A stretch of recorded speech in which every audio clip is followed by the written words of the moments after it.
and everything that has been in my possession, I hereby hand it over to the executive committee. Mu byawaddeyo mwe muli ennyumba mwabadde abeera ng'ebadde epangisibwa obukadde bubiri buli mwezi, ekyambalo ekimyufu eky'obwa Lord Mayor, chain ez'enjawulo z'ayambalirako, emmotoka ezaamuweebwa okumutambuza olw'obukulu bwa yafeesi ye n'ebirala. Eriko password yayo mwe mbadde ngisibira. Ono agamba mu kiseera kye eky'obuweereza ayise mu bugubi ng'abasinga baatuuka n'okumukazaako eryantalo wabula ng'agamba ye yali aluubirira kukolera banna Kampala. Leadership defined by proven track record of impeccable and unassailable integrity. A leadership defined by clarity of purpose, anchored in solid ethical code and conviction, an ironclad commitment to serve the people of Kampala with impartiality and principled resolve, grit, resilience, consistency, and perseverance in the face of apparently insurmountable adversity. Lukwago akonye ku bisomooza 13 era ng'agamba kyennyamiza nti waliwo n'abantu abaayagala okuggibwawo kw'akakiiko kaakulembera.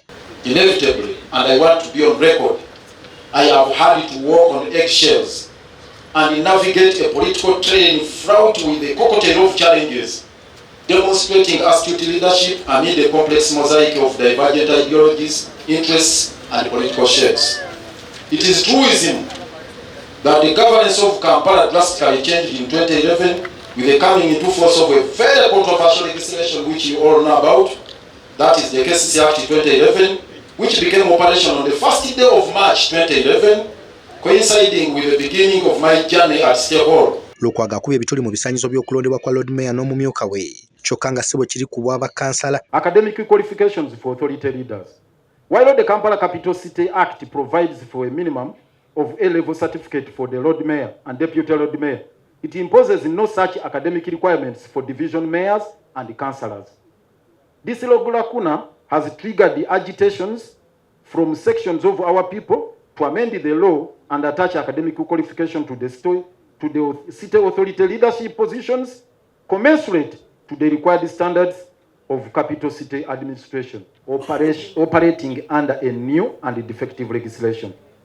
It is right that the KCC Act 2010 or 2011 was designed with the spirit of fixing the political dynamics of the day by eroding the influence of the elected leaders, usurp their mandate and vest the same in the central government. Resultantly, the said instrument is not only fraught with contradictions, inconsistencies, and grey areas, but has also occasioned a terrible conundrum that has baffled all actors since inception. Lukwago agamba Kampala eyinza obutatereera kyokka yennyamidde olwa minisita abakyalina ebifo mu gavumenti eno. Bagamba nti enkola yaabwe ey'emirimu ya kiboggwe. Lord Mayor, as the overall political head of the city, successive ministers for Kampala have persistently and aggressively sought to assume that role, which has invited a relentless pushback from my office, thereby engendering a belligerent and antagonistic relationship between the two offices.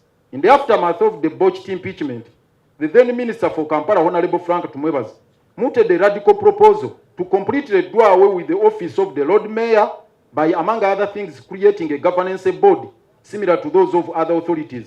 While his successor, the Honorable Betty Kamya, had inserted a clause in the bill that amended the KCC Act in 2019, designating the Minister for Kampala as the overall political head of the city, which moves were successfully challenged.